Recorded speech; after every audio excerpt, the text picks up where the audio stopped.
So we're going to keep going. We'll look quickly at that other slide one more time. Thank you, Kurt. And then we're going to continue with our questions because we need to hear from our panelists. And hopefully, yep, there we go. This is going to be it for now. We're going to keep going. So thank you, everyone, for bearing with us. We're going to move on to the next slide. Yes. Yes. Does that mean more people put that in? Yeah, it sounds like multiple people. Yeah, that's, if it's larger on the screen, it means that we've got more than one person inputting that data into the poll. Okay, so we are now going to ask our panel a couple questions here, and we're starting with this one. We heard briefly about them. We're going to now hear more about who they are and how their work relates to freshwater, collaboration, and social justice. So we'll mix it up, and we'll just start here with Jerome, and then go down to Lulu next. Go ahead. All right. Well, so I introduced myself already, and I want Pierre to speak a little bit about the importance of collaborations when we work on freshwater, sharing that resource, and the link with the theme of the conference, social justice. Yesterday there was, I think in this room, maybe a really good session, special event on indigenous knowledge.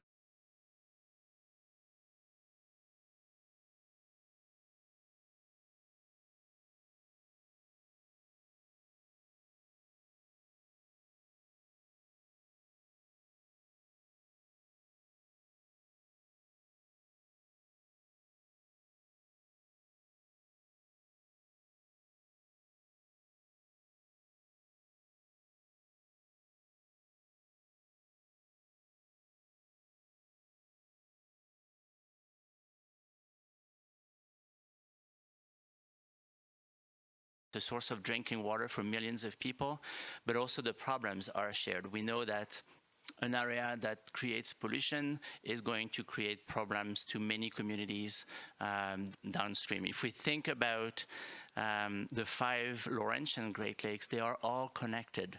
And the one that is the higher north, Lake Superior, is the cleanest. And the 2 that are the more downstreams are the less clean, of course, because they receive all the impacts that happens in the other Great Lakes. So it's really important to understand that I think when we work on the Great Lakes as a scientist or as a politician that needs to make decisions about the Great Lakes, is to consider that the problem that exists in my backyard or right here where I live is probably the consequence of problems that have happened quite far away. And so there is definitely a need of collaboration when we share problems and also share the good things. Social justice is crucial in this discussion because we know that the communities that have the less income do suffer the most from the impact of poor water quality and poor water quantity. And this is something that is absolutely crucial to municipalities and decision makers to make sure that we address the social dimension when we think about water. And I think I talked too much, so I'm going to pass. Thank you, Jerome. Over to you, Lulu. Thank you, Steph, and thank you, Jerome, for your insight. As I had introduced myself, somewhere not here, I'm a combination of a lecturer. I work in a university where I'm involved with educating the youth on issues of freshwater research. But also, I've done research on freshwater science for about 16, 17 years.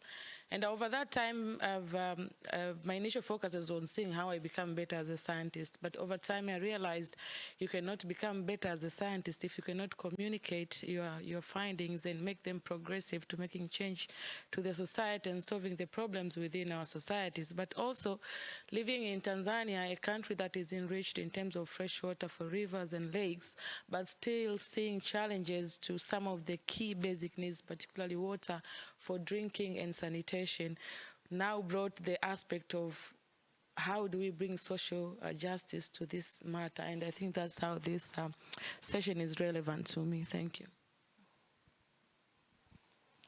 Thanks, Lulu. So I also, like Jerome, work on the North American Great Lakes. I work for a treaty organization, the Great Lakes Fishery Commission, that was created in the 1950s between Canada and the US, so already starting to work on this sort of idea of collaboration. The mandate of the Fishery Commission is threefold: to coordinate fishery research between the two countries, control the invasive sea lamprey, which was decimating the fishery in the 5 lakes, and then also facilitate cooperative fishery management between the parties. And because fish don't see borders, they swim right across, but they can be taken on one side and then affect the people on the other side. This was a really big issue between Canada and the US for a long time, and there was several failed treaties because the treaties tried to take regulatory authority away from the parties, which were the 8 states, the 1 province around these shared lakes. And so it finally succeeded when we created this treaty for the Great Lakes Fishery Commission, which does not take any regulatory authority away from the states and the province, which means that our organization relies completely on goodwill amongst all of the necessary parties, because we can't enforce anything. We just have to get people together to talk and collaborate and form good relationships that mean that collaboration works. We have no other way of getting it to work, of facilitating the collaboration. And then over time, the parties of the agreement have expanded.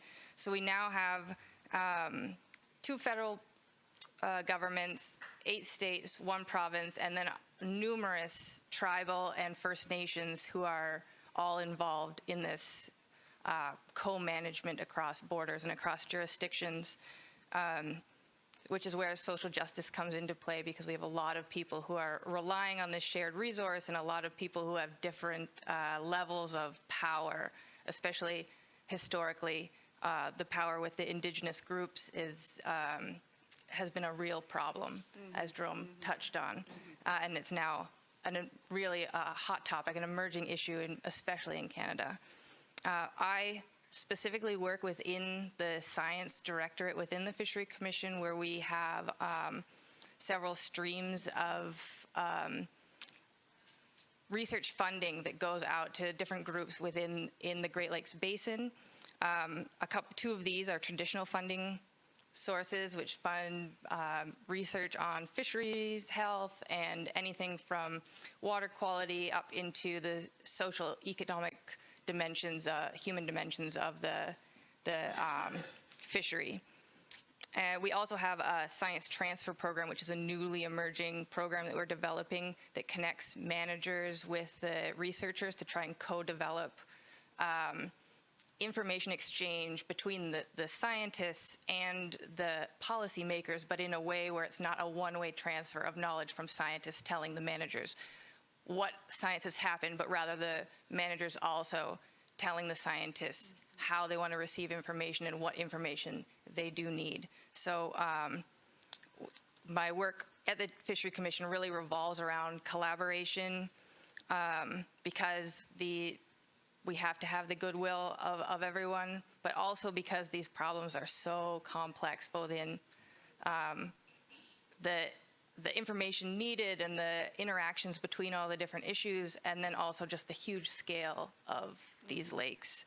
And then I also have a side connection with the Journal of Great Lakes Research, where I'm in the editorial office of this academic journal that is trying to push the envelope of being a trusted academic publishing resource, but also being a bit more flexible to try and figure out ways of involving people who have historically not been involved in the academic publishing. We have some special issues that are coming out of bridging knowledge, where we sort of look at how can we include information in a way that's slightly outside of the traditional academic sphere. So we have a new issue that's coming out soon, hopefully in early 2023, that includes a lot of Indigenous contributions that was co-developed between the Fishery Commission and specifically in this case, the Saugeen Ojibwe Nation, and then it has involvement from other indigenous groups and other contributors, including the African Center for Aquatic Research and Education. So, Great. Thank you, Jess. Okay, over to you, Ted, to tell us a little bit more. Thank you. As I've mentioned, Ted Lawrence, the Executive Director of ACARE. It was nice that Jess gave that introduction to the Great Lakes Fishery Commission because my other career was with the Great Lakes Fishery Commission, which has informed ACARE. When we're talking about collaboration, Jess just described how the Great Lakes Fishery Commission, one of its major purviews, is to ensure the collaboration between scientists and others around the binational resources of the North American Great Lakes. We've seen this for over 60 years being a fairly good model of at least information exchange, but also building trust and then the health of the resources. It was in the last 5 years that North American, European, and African researchers, led by myself and others, including, sadly, Joyce Nyako, who couldn't be here, created ACARE with the intention of borrowing some of the North American model, but being careful that we don't put on the values of North American or European processes, but rather just the good parts of a collaborative and information process. And so we've adopted some of those processes to enhance collaboration, and as I've mentioned, to strengthen science, to strengthen information, so that we can make the resources better, based on that model of the Fishery Commission. All of what we've been talking about is, I think, what we're trying to get at is we've heard the adage, it takes a village to raise a child, but it takes more than a village to protect our resources, especially when they're cross borders. And so that's what we're doing. We're creating a large village or multiple villages. I lost my thought. But anyway, we're all working together to protect these resources, to increase information exchange, and to really help out strengthening science and these resources. Fantastic. Yes, and the many villages mean that we really need to think about the relevance of this. We're in the middle of, I don't know where, beginning, middle, where we are in a global water crisis, where globally we see water issues everywhere. And as I mentioned, one of the most important things we can do is to learn from each other and to understand why this is so relevant. It's relevant in different ways for different people, for different communities. And so I'm going to just ask each of our panelists to very briefly talk about why is this so relevant right now? What is the urgency around these water issues? And we'll start, why don't we start with you, Ted? You have the microphone. All right. Why? Well, why is the topic so relevant to our institution? It's rather our institution, I think, is relevant to the topic. Through my research and then through the collaboration that I just talked about through North American, European, and African researchers, it's not new that these issues happen to freshwater resources. We have the information. We know what is happening. We know what is wrong. Anthropogenic stressors on freshwater, which affect the livelihoods of millions of people. So over the past 40 years, we've had people, including at this conference and all previous conferences, including ourselves and all of our research papers, everybody ends with, what should we do next? Or you know what we need to do next? We all do. We know what we need to do. And so what we're trying to do is now enact those. We need to collaborate. But it's nobody's job to collaborate. And so we are here, in part ACARE, along with all our partners, to help people collaborate, to make their jobs easier to strengthen science. And so we're creating the mechanisms now to do that. What else do we need to do? I think it's the past couple plenaries talked about breaking down barriers for women. What do we need to do?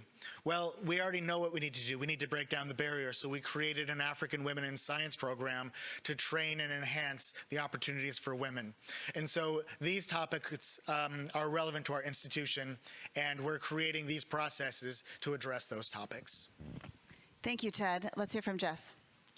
Thank you. I think that right now, or in the past few years, in both US and Canada, there's been somewhat of a social movement for increased diversity, equity, inclusion. And then the Fishery Commission likes to add on cultural competence, so we have a DEIC instead of just DEI. And so I think it's incredibly relevant right now just because the topic is forefront in people's mind, but also it's relevant now because it should have been relevant years ago. Yeah. And it's just now coming to sort of, we need to rectify this sort of historical inequities. So I think for our institution, the fact is that the indigenous nations and tribes have treaty rights to fishery management in their waters, and they have not been historically included in the management decisions. And now it's time to try and change that before we're 10 years from now and thinking, oh, now it's time to change it. Yeah. Thank you. Go ahead, Lulu. Thank you. I'm going to respond it from two institutional perspectives, two different institutions' perspective. One from their care, and the other one from the maybe representing other research and academic institutions relevant to water resources in Tanzania. This topic now is quite relevant to institution in my country and probably a larger part of the continent because there have been problems in terms of water access inequalities, but the rate at which these problems are increasing now is quite significant. Population growth in Africa, we all know how it's the rate, the way it is going, but the number of water resources that we have, all the freshwater bodies are the same. I will give a specific example of figures for my country, Tanzania.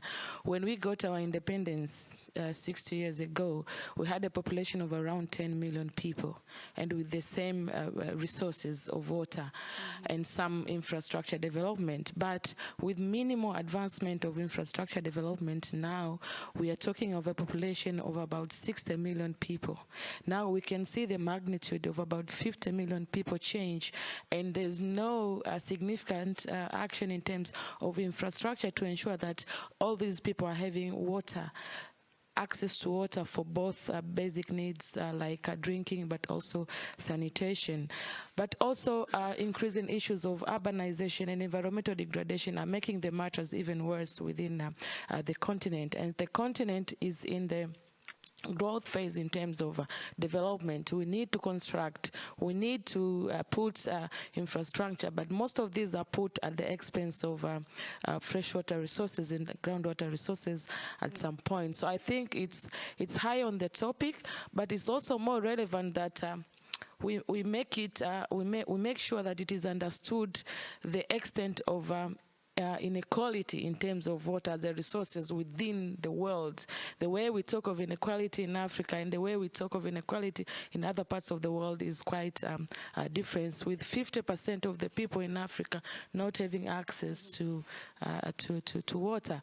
But another aspect of an institution I want to talk about, which is more solution-based, is the African Center for Aquatic Research and Education, which I've been working with for 2 years now, running with my colleagues Steph and Angela, who could not be here, a program focusing on building capacity for African women in science by breaking their culture and other related barriers to build them into becoming leaders in science and other aspects for protection of water resources, but also for speaking for the marginalized groups of women and children. And we started it just like I usually tell Steph, like just a joke. Like, how do we do it? What should we do? What is important? What is not important? What resources do we have? So we started with almost very small resources, but for now we have, I think we have almost included 30 women participants from the African Great Lakes region, representing about 10 countries. and they have participated, and we can see that the change that they are coming up with when they graduate from the program, which is only a 10-month program, and it contributes, and we see the value of the program now in terms of the applications of the women who require the service for capacity building. So I think this discussion is relevant also for me in that perspective. Thank you. Thank you, Lulu. Okay, and last on this question is Jerome. And I'll be fast. Great. So my organization is a science-based organization. Members are mostly scientists. And I think one of the reality we observe now is that to understand the Great Lakes, it takes more and more complex approaches. The problems, but also the successes that we can study are more and more complex. And I think for scientists who used to work maybe on nutrients management, who used to work on invasive species, who used to work on fisheries stocks, they all realize that all these spheres are all connected. And the stressors that we have, there is an increasing number of stressors, but it is impossible to understand one stressor at a time, and these studies must be done together, and integrated approach is probably one of the way forward. So that's why it's relevant to an organization such as IAGLR. And also, I hope we're not going to talk just about the problems, because there are also great successes and things we need to celebrate about the Great Lakes. There are places where the water has gone much better than it was in the 70s, for example. There are successes about nutrients. There are successes about invasive species and the protection of some of these critical ecosystems. Thank you. And we will not only dwell on the problems, you're right, but for the next part, we are going to talk about problems. So what we want to do here is just focus for a minute on some of the challenges that you all think about. So we're going to go back to this live poll, the exciting moment when you get to participate. So everyone shake it off a little bit here. And we're going to ask you this question. What are challenges you experience or think about related to freshwater collaboration and social justice? When you go to the QR code to the website at menti.com, and there's a code up there. If you can read it, I think you can read it in the back. That's 43470007. We're asking you to vote. So we've got some options up here. When you get to the slide, you'll see there's a menu of choices. You can choose two. So you could go back in and do it again and choose a second one, or just choose one, as you like. And if for some reason you don't see the one that appeals to you, I will come back to you at the end of this. But hopefully you can find something that is concerning to you. We want to talk about the challenges here. And I think as we ask our participants on the panel to respond to the challenges, we'll ask them also to think a little bit about both the challenge and the solution to that challenge. As Jerome is indicating, it's important that we all recognize the hope that we have in our collective knowledge, in our sharing of our wisdom, that there's a lot of hope in being able to accelerate the pace of positive change. So, has everyone scanned in the code? It's looking good. People are nodding. Okay, we're going to go to the next slide and see if we've got some results from our wonderful IT colleagues. And look at this, we do. So, the results are still coming in, but as you can see on our screen, we've got a slight inclination here towards water pollution. So the examples here, we have plastics, nutrient pollution, which is a runoff from phosphorus and nitrogen that causes harmful algal blooms, industrial waste. These are some of the examples. Our second one, as you can see, access to clean water has come up as a big one. Then going, and as this is going, we've a little shift as people vote. If you vote again, go for it. We'll see what happens. And then we have, again, 16% at climate change impacts, and a tie for the underrepresented voices and ecosystem health. Thank you for weighing in on that. Is there anything from the audience that you're dying to add that didn't get listed up here? Any particular challenge? Yes. Not dying to add, but I wondered how you differentiate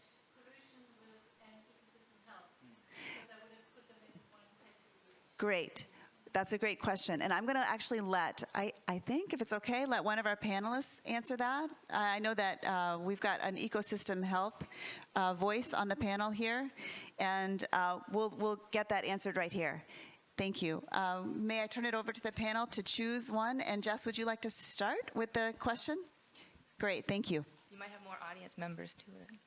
But I think that they're very connected, and I actually was going to say that ecosystem health, I voted for it because I see it as actually an umbrella that takes in like climate change and water pollution, and I think it integrates that, because I also see ecosystem health as the entire food web. So things like fish stocks, if you're having fish stocks that are suffering, that's part of the ecosystem health. If you're having zooplankton that are missing, it's part of the ecosystem health. I think, and I think it's a really huge challenge, or is it the outcome of the effects of challenges is the problem? Because in the North American Great Lakes, our fisheries are more than a $7 billion a year economy, or they support an economy of more than $7 billion a year in the communities around the lakes.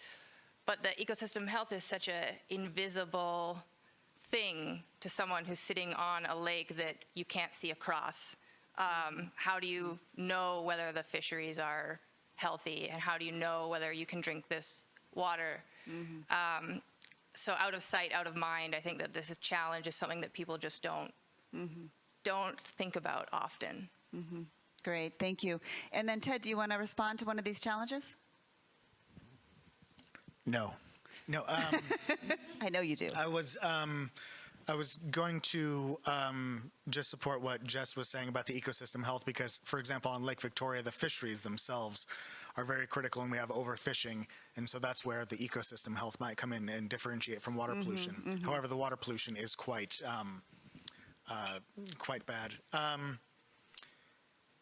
Yeah, I think the only other point I was going to bring up, and it's not addressing one of these, is when we're talking about social justice, it's not just of those who rely on those resources, but the social justice of, say, the scientists who are working on that, on those resources. And so when we don't have scientists who have the ability to do so, in our mind, at least in my mind, is a social justice issue. And so when we talk about what are some of the challenges, when we don't have adequate information like monitoring, then sometimes, as Jess was also indicating, we don't understand what's happening on the resource to fix it. So we're just guessing, or we have not comprehensive information. So we're making policies or decisions based off just part of the knowledge. And so I think one of my biggest concerns is that we don't have enough information, and therefore we need to enhance monitoring and science. Great, thank you. Lulu, it looks like it's over to you. Yeah, I would just like to add one thing, which is more of a reflection of the results that we have. We have highest values for access to clean water and pollution, as just the way as they are, because how they interlink, people have already explained. But somehow this is showing on how we closely relate ourselves based on our needs to the water bodies, and that's why it's easier to think, I don't get water, then that's a problem. Or the water is dirty, I cannot go and swim, I cannot fetch it for other uses because it has a lot of pollutants that I can see, or I cannot use it for drinking. So we tend to see the problems based on how close we are related to them. But again, like if you look at ecosystem health, that's the base of all other ecosystem services that we do obtain. And this also gives a message that have been raised with the speakers from yesterday when talking about issues of social justice, is that we have to ensure the whole concept of open knowledge in terms of these matters. So an understanding of subject matters and how things, however indirect they may seem within an ecosystem, for example, may still affect the availability or the access of the prime service that majority of people expect from the freshwater bodies. So I think it's both the role of scientists, but also the role of community in general, the role of media, and all other ways through publications that we can make people under different categories clearly understand the environments that surround them and how they relate to their social needs. Thank you, Lulu. Okay, Jerome, wrap us up here. I'm going to talk about the green part here, the underrepresented voices. Thank you. Just to say that when we look at the knowledge we have and who is at the table when decisions are made, well, there are many people missing, and those who will be the most affected by these decisions are largely missing. So I want to put some emphasis on the role of education that is absolutely critical to protect freshwater resources. It involves the young generation. How can we make the knowledge that we have that could be extremely complex approachable to the young generations, the future scientists, and also what can we learn from marginal groups that lives in the Great Lakes region? What can be learned from local and indigenous knowledge? I think these are really important things. And as a scientist, now working with many colleagues from indigenous communities throughout the Great Lakes, I have to say that they often know more than I do, and they've known that for longer than I have, very much. So that's what I would say about the importance of represented voices. Thank you. Thank you. And so now we also want to hear your voices a little bit. Our next question for you all is to be able to ask about what you see as solutions. So you heard up here some of both the response to the challenges and some ideas around solutions. And we're curious to hear from you and think about what some of the solutions are that you see working for freshwater. And so the question that you'll see come up in just a minute is asking you to think about a solution that you see working well to address freshwater collaboration and social justice issues. So here, you don't have a lot of space, a few words, but we will see, what we'll see on the poll is some of your thoughts coming up and thinking about both the challenges and the solutions. Because, of course, what we need here is both the ideas, the hope, and the implementation to make sure that we're able to make these changes happen. So we're curious to see some solutions that you see working. We'll see if we see any similar themes. We've got enough people in the room, so we should have some good ideas, and maybe we'll be able to see some commonalities in your ideas. And if we we won't have time to go through them all, but we'll see them show up on the screen and be able to just look briefly at what those look like. Looks like people are typing, so I'm going to give you a minute to do that. And then we will, it looks like everyone has the code scanned, I think. So we'll maybe switch over and see if we've got some input from the poll. Okay, we do. In a few words, we have, this is great. I think hopefully you can see pretty well on the large screen, but we can see trust as a first thing that showed up here. And then I think as we look at them, we've got a combination of techniques, but I see collaboration and connection and increased collaboration engaging across communities. So that idea of being able to connect across places and collaborate in different ways. And then again, we see some more specific ideas. So the education that came up a minute ago, the idea of also very concretely women in science. And then this idea that's community custodianship of solutions. So I'm interpreting that as stewardship of connection and oversight with custodianship. That's the first time I've heard that word. I appreciate that. And then as we look here, the awareness and the idea of what that means to be connected to action and to move beyond the awareness into the action. So I think maybe if you go to the next one, are there more? Scroll. And let's see if we have, yes, here we go. So then the particular practices, as we were talking about education, water harvesting, so different concrete actions. And then I'm seeing also here plans that include all user categories, so thinking about how we engage stakeholders across our spectrum. And then the focus on local and indigenous knowledge to inform policy and action.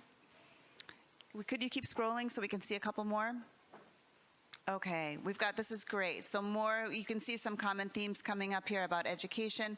The importance of the maintenance of water infrastructure, which when it's been established, it still needs that constant oversight and maintenance, which we see a lot of issues in the U.S. right now around water infrastructure.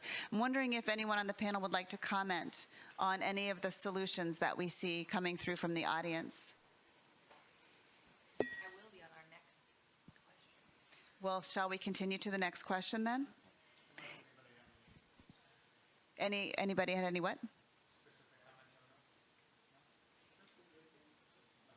All right, we'll go over and have a few more comments, because I think one of the things that is really important is that we think about the actual, not just the ideas, but the implementation, how we put these things into practice on the ground, how we learn from each other in terms of what the solutions are. So when we want to, I think, is this me to switch? Let's.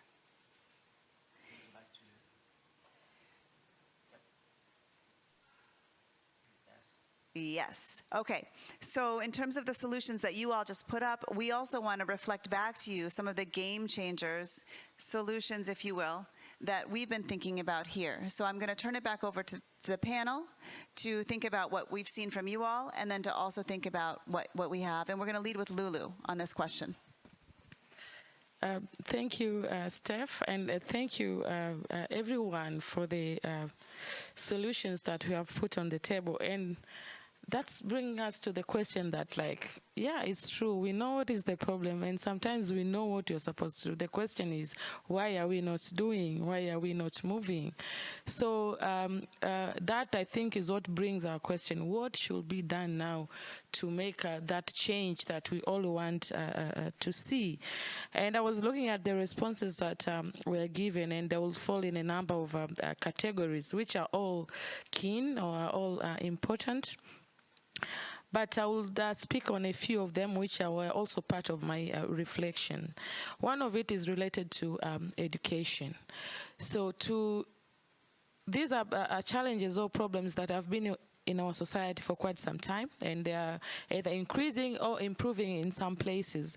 But how are we integrating them in our education systems? Are we waiting to teach students when they go to college, or are we making them a realization from early childhood perspective, for example? Kids understanding the mere simple ways at which they could live and conserve water, they could live and consider putting it a frontal space in terms of water management, but also education. We can look at it in terms of how can we use education to reach some of the marginalized groups that could also be valuable. For example, the indigenous knowledge. How are we including that existing information in our system? So that could be one of the approach to see how we can be innovative, to use the education forum to solve some of the problems. But one that is also very key I would like to speak about is about building collaborations. And there have been a lot of efforts already on building collaborations. If we look, for example, from the I'll speak from the African continent perspective. We have higher levels, for example, the African Ministerial Conference of Water, which is convening on, yearly basis, trying to address and putting directives on issues of protecting water. But the question is, why are we not moving with these collaborations? It's not resources, so what is it? Why are we not moving? So I was trying to figure out, so I read some of the documents, information regarding to that. And there are some few specific gaps, for example, that underpinned in relation to the performance of protection and management of water within the African continent. One which was very obvious and could be a game changer is that when we set agendas for protection of water, we lack identifying specific roles, and we fail to identify specific roles for different communities because we fail to identify the specific problems for different communities. So one of the game change is to break down the problem, to break down to groups of which groups are being affected, to what extent, which groups see the value of this resource, to what extent, and then put down some of the solutions or strategies, actually, I would say, on how we can tackle the specific sort of problems by putting specific roles. And I would like to give also an example. For example, in this same year when there was meeting for the African Ministers Conference of Water, among the deliberations that they came with was to take back to the agreements at their national levels and start the implication. This was early this year, 2022. I was very impressed in my own country this year, the same year where the regional declaration was made. But November of this 2022, in our country, there was a declaration signed by our ministers of different sectors. So it was an intersectoral ministerial declaration by ministers in Tanzania to agree on the working together in terms of protection, conservation, and management of water, and tasking down to catchment levels. So there has to be a way that we assign specific roles in a way that the framework of the AMCA is to be able to evaluate and monitor. You can evaluate by setting the specific roles, which somehow, in order to achieve them, we cannot leave the task to the public institutions or to the governments. That's why we need collaboration now with the right institutions, with NGOs, with civil societies that are perhaps already having resources to tackle the same process, so we can together work to make a change. In that manner, we need innovative collaborations which have specific roles, which identify what problems are they going to solve, but also the role and the value of partners that are coming into the collaboration. I think that could be one of the ways that we can bring a change. Thank you. And in the interest of time, I think what we'll continue to do is there's specific questions that we still want to get to, and we want to hear some of your questions as well. So what we're going to do then is just move on to another question, panel question, and just let Jess go next to talk about our next question, which is about creating stronger partnerships that include marginalized voices for freshwater protection. Go ahead, Jess. Thanks, Steph.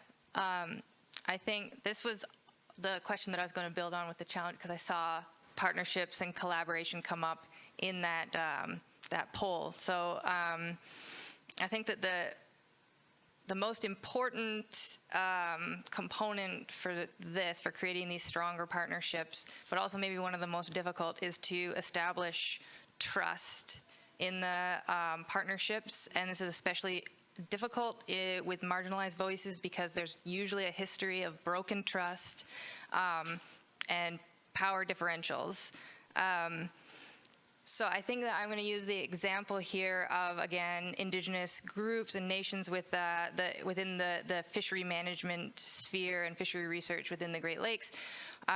We've been trying to reestablish this trust. It's a little bit helpful because we're non-governmental, so we can try and bring the governments together with the indigenous groups, but also you can't establish trust if you're trying to create a partnership that is transactional, that is one time you need something from a group, and so you try and reach out. You have a time limit. You need to get this proposal done, but you need to check a box of having an indigenous voice on the proposal or something like this. So I think this is not a way that you can ever start a strong partnership. You need to have a real person-to-person relationship that is ongoing and sustained and that you are investing in with both resources and time. And so we've been trying to build such a relationship. And of course, there's hundreds of First Nations in Canada and the US. So we've been working with the Saugeen Ojibwe Nation, which is on Lake Huron. And this was the partnership that we started working on a special session at a conference, one of the International Association for Great Lakes Research conferences. And also a critical part of this is not trying to force each party in the partnership into the format that you already have for what activity you want to do. So this session was it differed from the usual conference session of academic talks, and we had a lot more storytelling.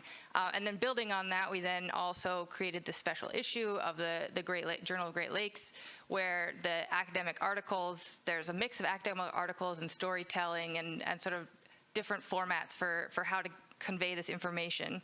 And this came out of the fact that we asked the partner, the marginalized voice, how do you want to interact in this partnership? How can we create this partnership together rather than us saying we need a partnership? Come to our table that we've already set in this specific way. So I think that, and then we are continuing to try and form these personal partnership or relationships within the partnership. So we have a planned retreat to the Saugeen Ojibwe Nation for 2023. It's been put off for 2 years because of something. Yeah.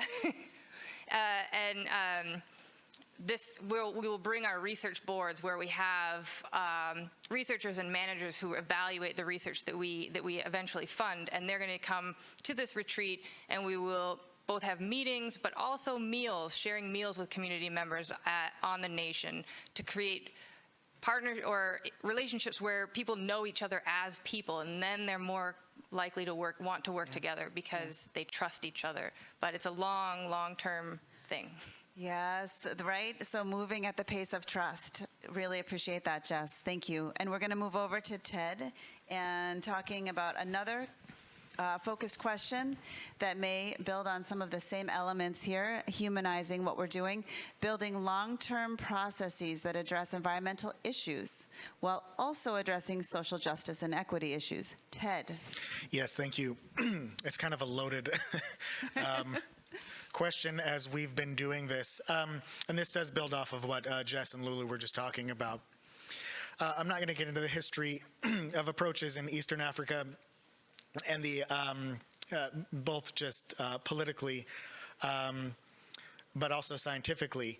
But it has, from colonial aspects, we have approached Eastern Africa and the Great Lakes in a way that we tell them what is important from a global North perspective, from our scientific perspectives.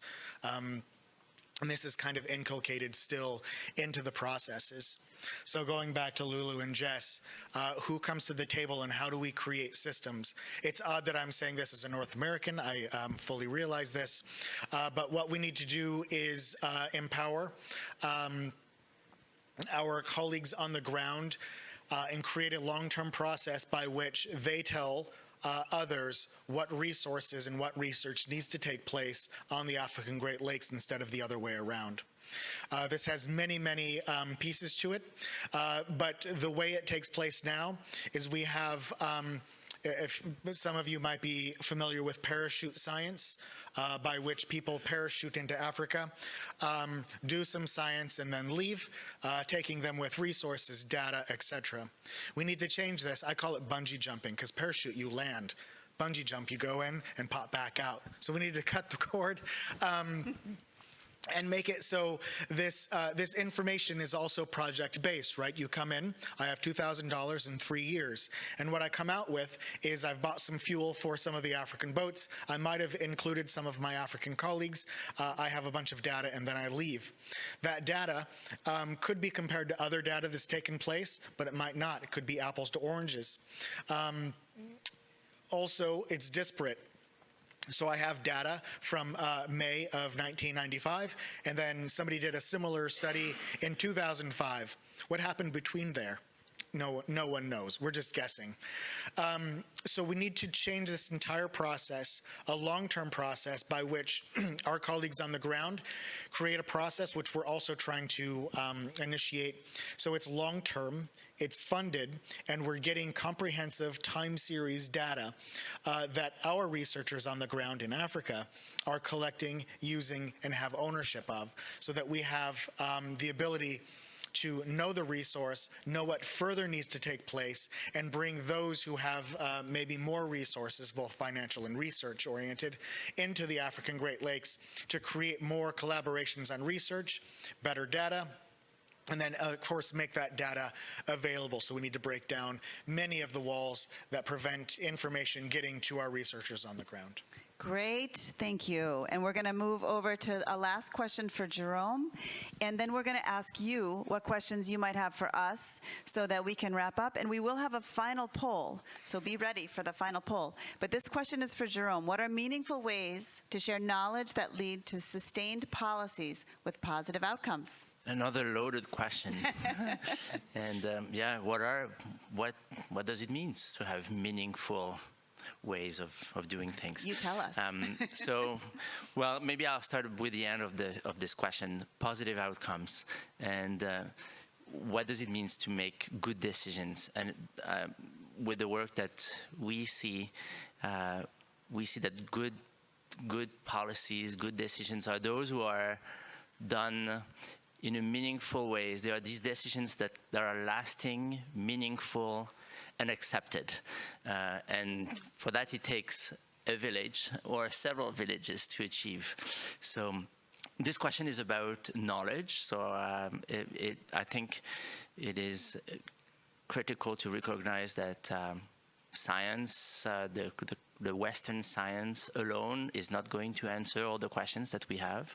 It is about bridging knowledges, and to recognize that some knowledge exists, some knowledge is acquired, but the knowledge that exists within communities is available, can be available, and it has to be collected in a good way, in a way that is acceptable for that community. What we can learn from all these sources of knowledge is that there are some bridges. There's a famous figure published by Tango in 2004, where it's like a jellyfish, and each arm of the jellyfish is a form of knowledge. And sometimes knowledge can cross. We can see that there is co-production of knowledge and greater than the sum of the parts for some of the knowledge. But it's also really important to understand that some knowledge cannot be shared, will not be accessible to someone like me who works on plankton, for example. And it is absolutely important to recognize that. And what can be done in cases like that? It's really about trusting each other's. And if I hear from a colleague that, no, the fisheries should not be open here, I know that.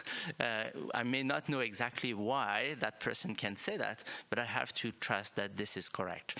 And there are lots of really interesting stories that have been shared by communities throughout the Great Lakes to sometimes challenge our decisions that are based on scientific data and say, no, we haven't heard the frogs here, and therefore the spawning has not happened for that species of fish, and we cannot open the fisheries yet. So things that are part of the communities that needs to be carefully and respectfully considered when we make decisions.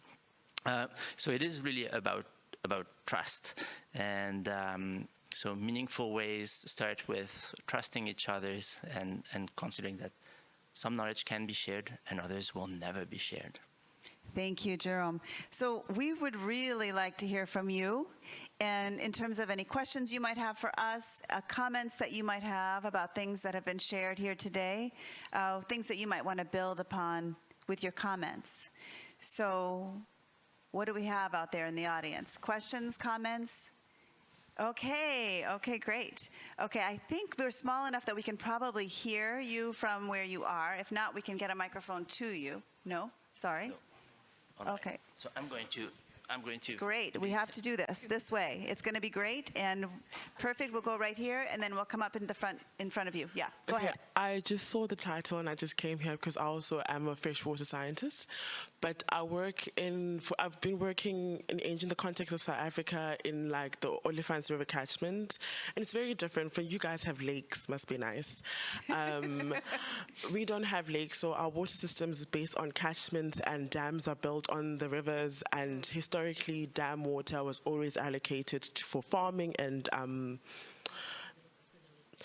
hydroelectricity farming, now hydroelectricity, but historically was the water allocations and the water access was for farmers, large agricultural industry in Mpumalanga and Limpopo, and also for the mining industry. So I'm from Limpopo, so it's like the Bush Black complex, and people don't have water. So the people on the ground in the villages depend on the run of river for water, like the water in the river and wells that they do along the river. Unfortunately, the activities that have access to water are the ones that are actually causing a decline in water quality.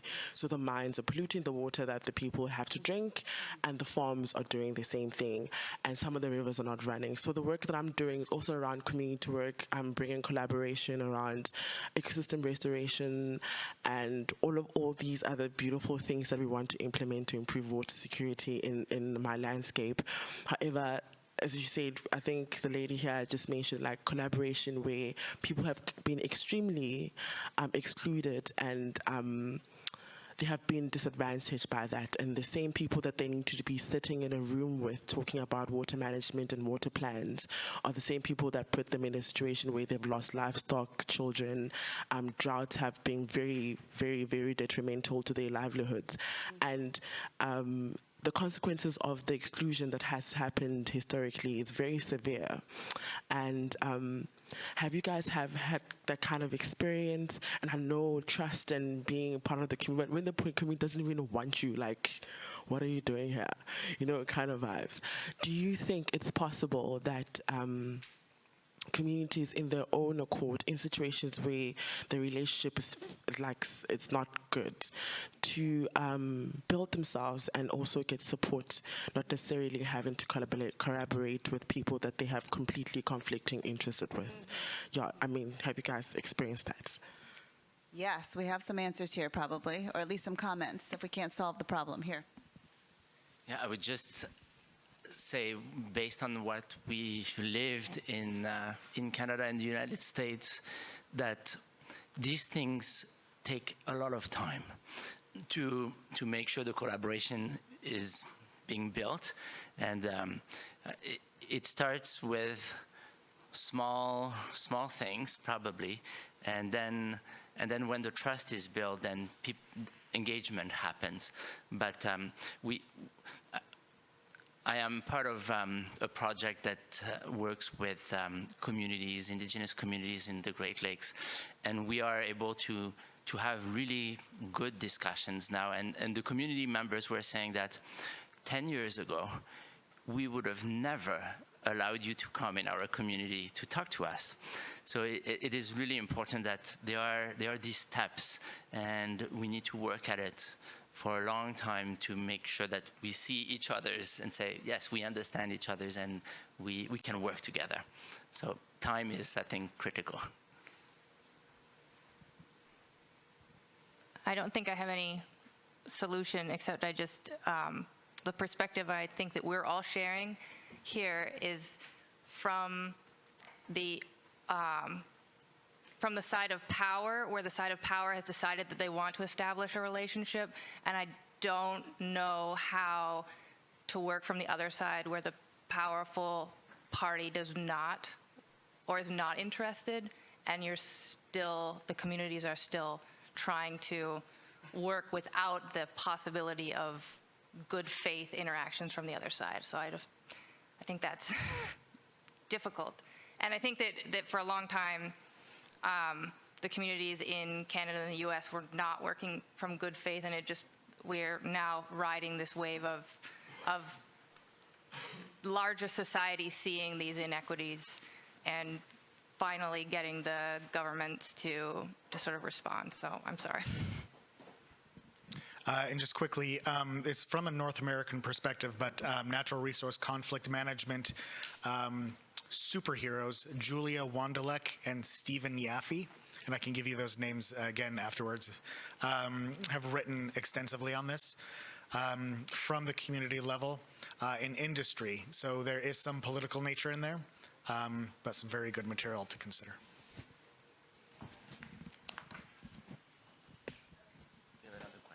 Yeah, I want to just add that one thing that I've seen, we'll get to, I think I said you next, and then over to you. One thing I want to add is that the voices, when we're able to build some capacity for voices that are being able to build an outcry around situations that are unjust. We've seen in the case in the U.S. of a city called Flint, Michigan, where the change was slow to happen, but where people's health was endangered because of their drinking water. There was a lot of media generated around that, and so where there's possibility of being able to build capacity to lift up those voices and amplify them, we live in an age where technology does sometimes allow that to happen much more so than it used to. So I'll just leave it there and then over to your question. Thank you.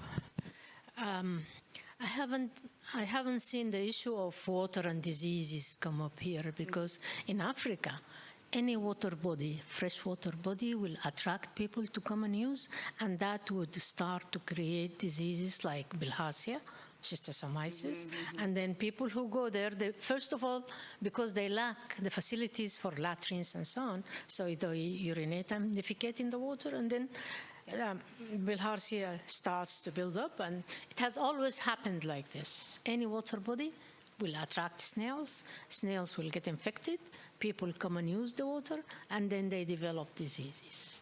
So that's one issue that here in Africa, most of the African countries, I think it's a common thing. A second thing which is coming up in Africa is gold mining. Gold mining, most of the gold miners, they are around many places, and they use water to sieve off, mercury and gold, and then the water goes into the water system. Yeah. So that's another issue which is threatening fresh waters in Africa. And I think we'll have to address it differently, because people do not have to drink water with cyanide and mercury.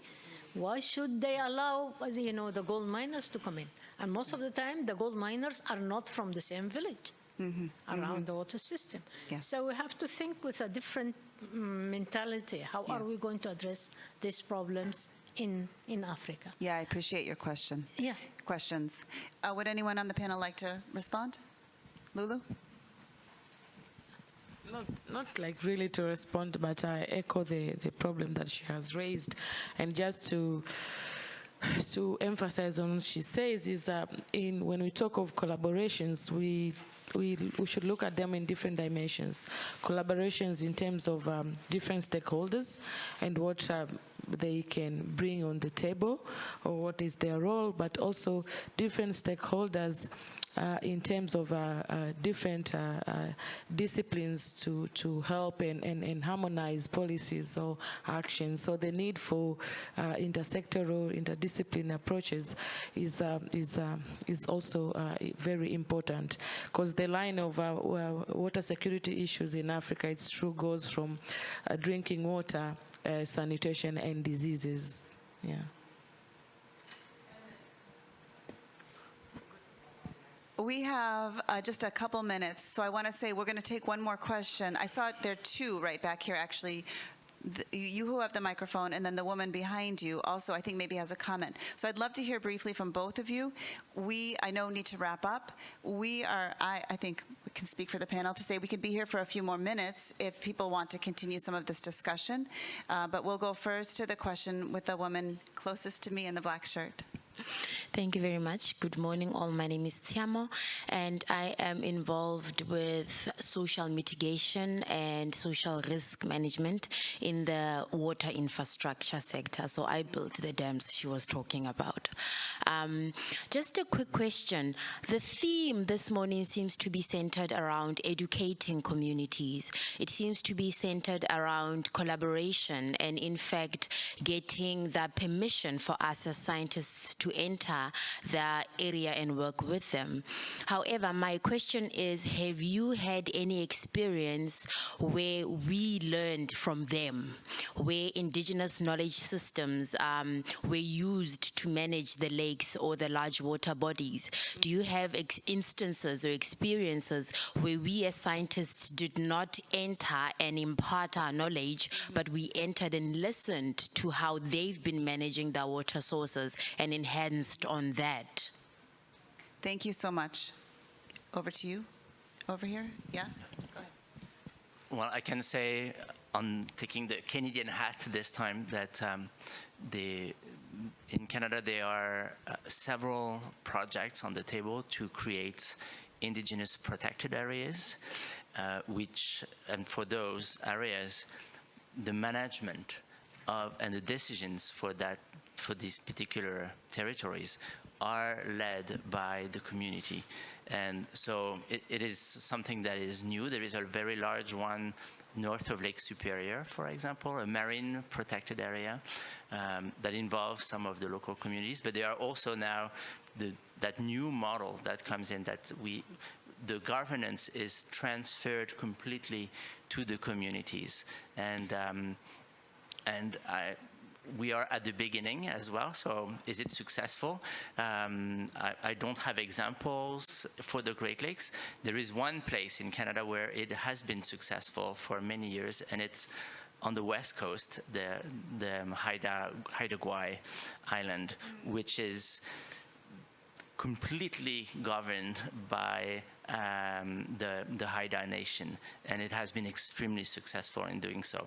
And for them, it was not so much about managing the water, but the wood resource in particular, and also some of the fisheries associated with that. But that has been a really good example. So it is possible, and it works.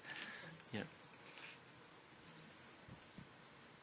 I'll just echo Jerome's comment that we're early on. Like I said before, on paper, the Indigenous nations have treaty rights in Canada, but often those did not translate to actually being able to manage their fisheries. So I think now, with more recognition of that, we'll hopefully, in a few years, have better examples of where people who are given power were able to then exercise that power in successful ways. Thank you very much. I'm Tlamolo. I've done some work in water pollution and looking at water research and development, especially in a bigger scale. And one thing that came out is about the public attitude towards water challenges. As much as we talk about education, partnership, and collaboration, even the public attitudes towards the issues, it needs to be addressed. And my question to the panel is, anyone has done something like that? It might be in terms of a study or in terms of policy or anything, because in South Africa, that study is not yet bigger. We've done in a small scale of it, but you can see that majority of citizens, they only respond to water challenges when there is a crisis. And that is, for me, is the later stage of looking at the water issue, because water issue is a daily issue that we deal with, especially in a country where we are water scarce. So that is my question. Thank you. Just to address it a little bit. I think just in general, we as humans address things when it's critical. We found that on the North American Great Lakes with the sea lamprey. There was many efforts to collaborate because it's a binational resource. I cannot remember at the moment how many failures there were. 3 huge failures, 3 treaties that failed. when the sea lamprey came along and started destroying the fisheries, everyone decided it's time to collaborate, and it stuck because they had to do something or it would be destroyed. So I think action, and I think Steph touched on this a few minutes ago concerning water quality.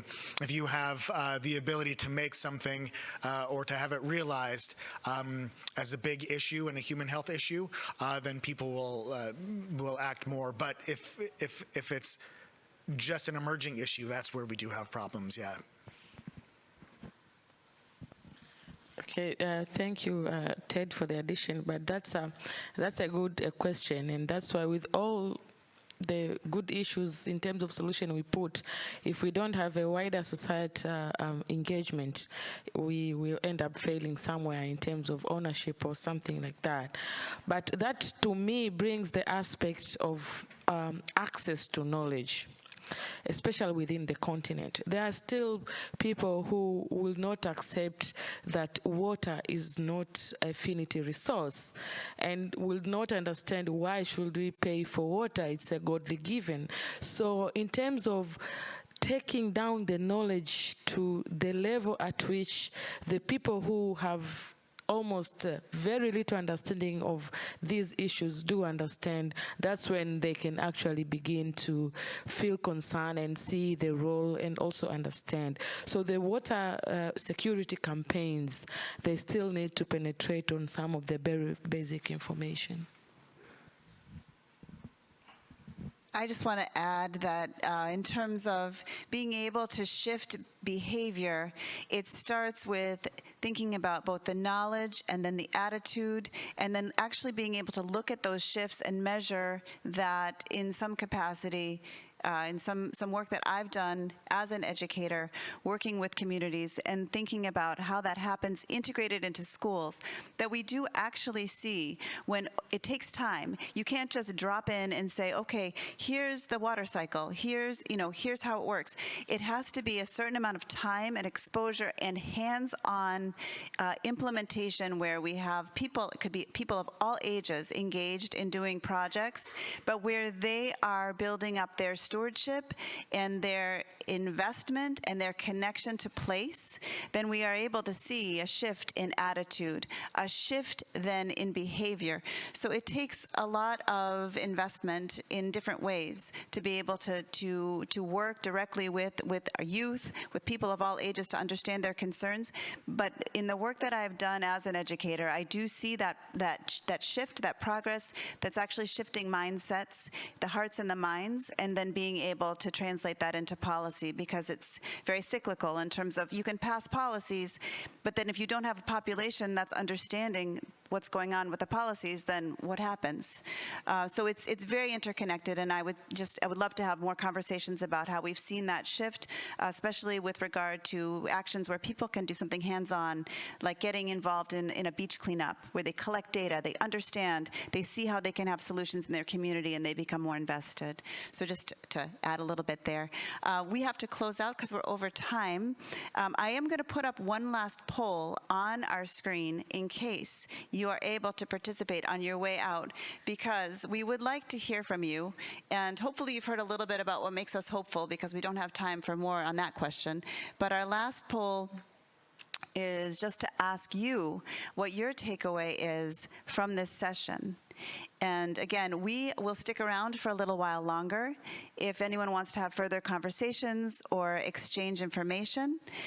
After you do this poll, I'll put up a slide that has our email contact information as well. So we'd love to hear your takeaway.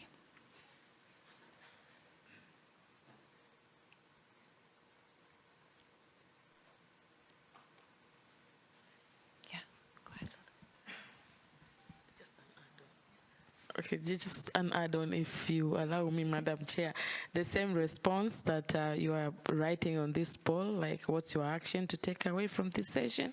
If any one of you is on Twitter, you can also share it on Twitter and tag our Twitter, AGL_ACARE, and you can share also your information on that, please. AGL_ACARE, please feel free to share what you have learned from this session.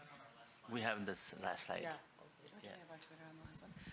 Okay, we're going to move over to seeing our results.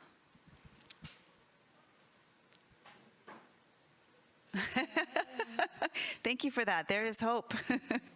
We're happy to see that. Okay, 90 minutes is not long enough. I was feeling the same thing.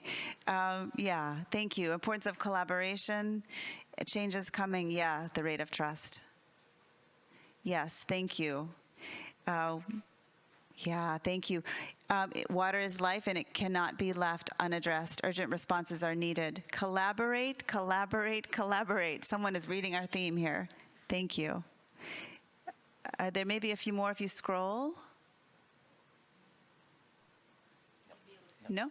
Scroll. Okay, we're good. Those are amazing takeaways. We will, as Lulu said, we will post from ACARE about this session. So we'll go to the last slide if we've got our. Oh, sorry. I think there was some more coming in there.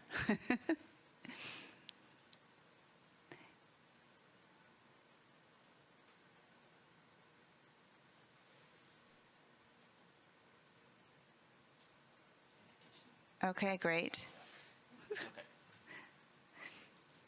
If anyone wants to stay longer than the 90 minutes, we can keep going.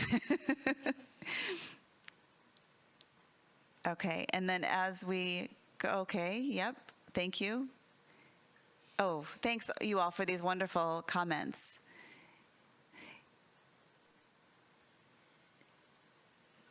Okay, this is fantastic, everyone.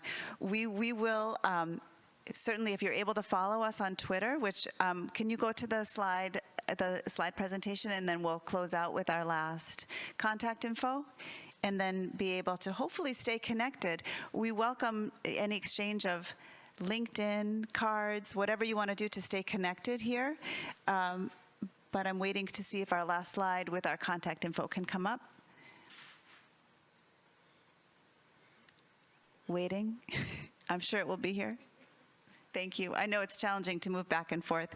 So these are our email addresses, and it looks like we've got that. So go ahead and take a picture.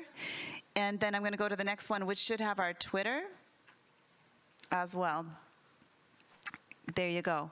So at AGL_ACARE, at IAGLR, at Lamprey Control, and we will be posting there and have some of the takeaways and the messages that you all shared as well as part of that. So thank you all, and I will close out our session. Appreciate you all so much. Thank you for being here.